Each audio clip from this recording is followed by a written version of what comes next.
बिस्मिल्लाहिर्रहमानिर्रहीम। अस्सलाम वालेकुम नाज़रीन, SM डिजिटल के साथ मैं हूं शहबाज मलिक। नाज़रीन, आज मैं मौजूद हूं मुजफ्फरगढ़ में, जहां पर मेरे साथ MNA मार अरशाद अहमद सियाल मौजूद हैं, जो कि वज़ीर आज़म के मामले ख़ुसूसी बन चुके हैं। आइए उनसे बातचीत करते हैं। अस्सलाम वालेकुम। वालेकुम सलाम। सर, कैसे हैं? बिल्कुल ठीक जनाब मार साहब, सबसे पहले तो बहुत बहुत मुबारक हो आपको। अल्लाह का नाम मुबारक, अल्लाह के हबीब का नाम मुबारक। मार साहब, मुझे ये बताइएगा, आप नेशनल असम्बली में जब भी जाते थे तो आप कहते थे कि हमेशा मेरा जो है ना अपोजिशन मुकद्दर बनी है, तो अब तो माशाल्लाह से मामले ख़ुसूसी बन चुके हैं, तो मुजफ्फरगढ़ की आवाम को क्या खुशखबरी देना चाहेंगे? देखें, आपके सामने है मुल्क की हालात भी, तो इस मुख्तसर टाइम में हम जो बेहतर हो सकेगा वो करेंगे। लेकिन आप देखें, मुल्क का जो मेरा ख़्याल में आधे मुल्क से ज़्यादा 3 सूबे जो सैलाब बारिशों से इतने मुतासर हुए हैं, कम से कम 4-5 करोड़ के लगभग लोग मुतासर हुए हैं। इन 3 सूबों का तो अक्सरियत जो है स्ट्रक्चर तबाह हो गया है। ना रोड रहे हैं, ना कोई वहाँ के जो ग्रिड थे वो रहे हैं, ना बिजली की लाइनें रही हैं, ना गंदम के जो गोदाम थे वो रहे हैं। और इतनी बड़ी तबाही मुल्क में हुई है, तो इस सूरत में, इस मुसीबत के वक्त में मेरे ख़्याल में हमें तो सबसे पहले वो अपना मुल्क के जो बेशतर हिस्से डिस्टर्ब हुए हैं उसकी बहाली के लिए काम करना चाहिए।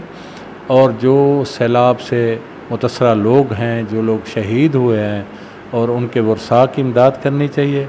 जो लोग बेघर हुए हैं उनकी इमदाद करनी चाहिए। तो हम एक खामोश तमाशाई बनने की बजाय, ये आगे डिमांडें करने की बजाय, हमें सबसे पहले अपने मज़लूम गरीब उन भाइयों की मदद करनी चाहिए और एक दफ़ा उन्हें अपने साथ तरक्याती जो सफ़े हैं उनमें शामिल करना चाहिए। अच्छा मार साहब, मुझे ये बताइएगा कि 2018 में नून लीग और PTI के दरमियान एक जंग छिड़ी हुई थी पंजाब में, तो आपने पीपल पार्टी से इलेक्शन लड़ने का इरादा किया, ये क्या? भाई, आपको गलत फहमी है कि मैं 2018 में इरादा नहीं किया। मेरी जो सियासी जद्दोजहद है वो बचपन से ही है, और PSF मेरा जो है बुनियादी जो है पीपल्स पार्टी से, वहाँ से मेरी इब्तदा है। तो मैं पैदाइशी तौर ही पाकिस्तान पीपल्स पार्टी का जियाला हूँ और पीपल्स पार्टी से ही ताल्लुक़ है। मैं मेंबर ज़िला कौंसल था, चाहे एक बंदा भी अपोजिशन में बैठना पड़ता था तो बैठता था। मैं MPA भी पीपल्स पार्टी के टिकट पे रहा हूँ।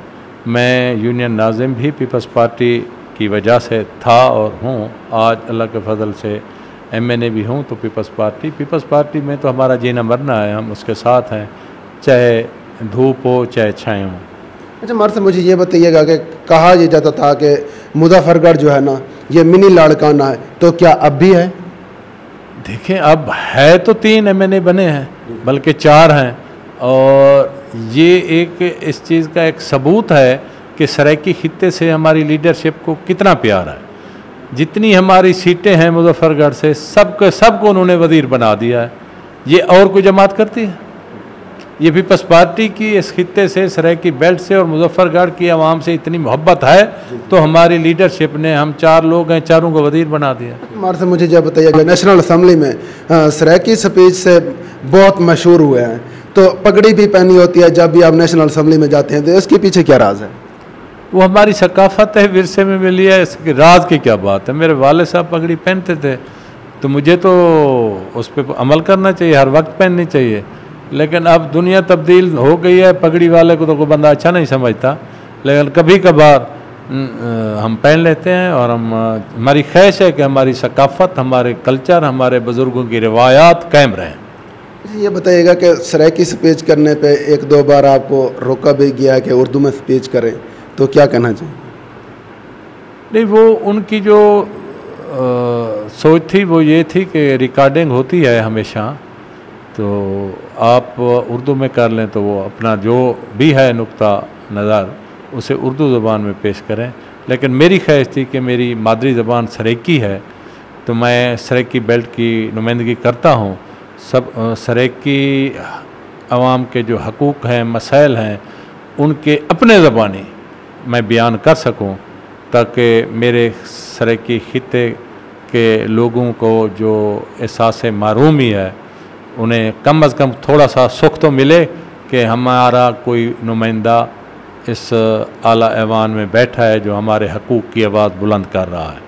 अच्छा मार साहब, काफ़ी टाइम से आप पीपल पार्टी के साथ हैं, तो जब भी दौर बदलता है तो दूसरी पार्टियों से लोगों को ऑफ़रें आती हैं, तो कभी आपको किसी पार्टी से ऑफ़र नहीं आई? हमेशा आई है, लेकिन हम जब जीना मरना पार्टी में है तो हम क्यों किसी की ऑफ़र कबूल करें। पार्टी में हैं, पार्टी में रहेंगे इंशाअल्लाह। हमारी तो नसीहत वसीयत यही होगी अपनी आने वाली नस्ल को भी कि पीपल्स पार्टी वह जमात है जो सही मायने मुल्क व कौम की खिदमत कर सकती है और इनके साथ वफा करना। मार साहब, मुझे ये बताइएगा कि सराइकी शायरी आपकी काफ़ी मशहूर हुई है। नेशनल असम्बली के ख़िताब में आपने 2-3 अशार भी पढ़े थे शाकिर शुजाबादी के, तो ये शौक़ कहाँ से पैदा हुआ? देखें कि मैं जब हूँ सराइकी खित्ते का हूँ और सराइकी में शायर तो नहीं हूँ, लेकिन शोराए कराम से मोहब्बत करता हूँ, क्योंकि दर्द हमारे होते हैं।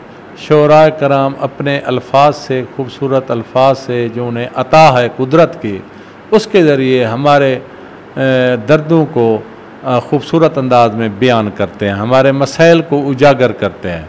और बाद में ये जो खूबसूरत अल्फाज हैं सुरों और धुनों में तो आला हुकाम तक जाते हैं। कहीं कहीं अगर हमारे मसाइल अगर खुदा न खास्ता हल ना हो सकें, कम अज़ कम हमें ये चीज़ें सुनकर हमें कल्बी सुकून मिलता है। अच्छा मार साहब, माशाल्लाह अब तो आप इक़्तिदार में हैं, तो अब सराइकिस्तान सूबा क्या बन पाएगा? क्या कहते हैं सराइकिस्तान सूबा के बारे में? जो ये हालात हैं, हमारी तो हमेशा ख्वाहिश रही है, हमारी जमात की भी ख्वाहिश है, पाकिस्तान पीपल्स पार्टी की। पाकिस्तान पीपल्स पार्टी के दौर में जब सैयद यूसुफ रज़ा गिलानी साहब वज़ीर आज़म थे, उन्हीं के दौर में कौमी असम्बली में सराइकी सूबे का बिल पास हुआ था और सेनेट से भी ये बिल पास कराया गया था। लेकिन पंजाब में हमारी अक्सरियत नहीं थी, तो उसमें तरीक़ाकार ये होता है जो जिस सूबे से सूबा निकलना हो उसकी मुतलका असम्बली बिल पास करे। इस वजह से वो काम नहीं हो सका। हम दुआ गो हैं कि अल्लाह ताला हमारी जमात को सूबे में भी कामयाबी दे और मरकज़ में भी कामयाबी दे। मैं एक बात वाज़े कर देना चाहता हूँ कि मुल्क में जब भी सराइकी सूबा बना तो पाकिस्तान पीपल्स पार्टी ही बनाएगी, कोई और जमात नहीं बना सकते। कोई एक पैगाम शहबाज शरीफ को देना चाहिए? शहबाज शरीफ के साथ हैं और उनसे नेक तवक्कुआत हैं, काम करने वाले हैं, मेहनती आदमी हैं। हम पर उम्मीद हैं कि उनकी क़यादत में इंशाअल्लाह ताला ये सारी जमातें मुतफ़िक़ हैं और मुल्क को मुआशी बहरान से निकालेंगे। बेस्ट ऑफ लक मार साहब। थैंक यू भाई।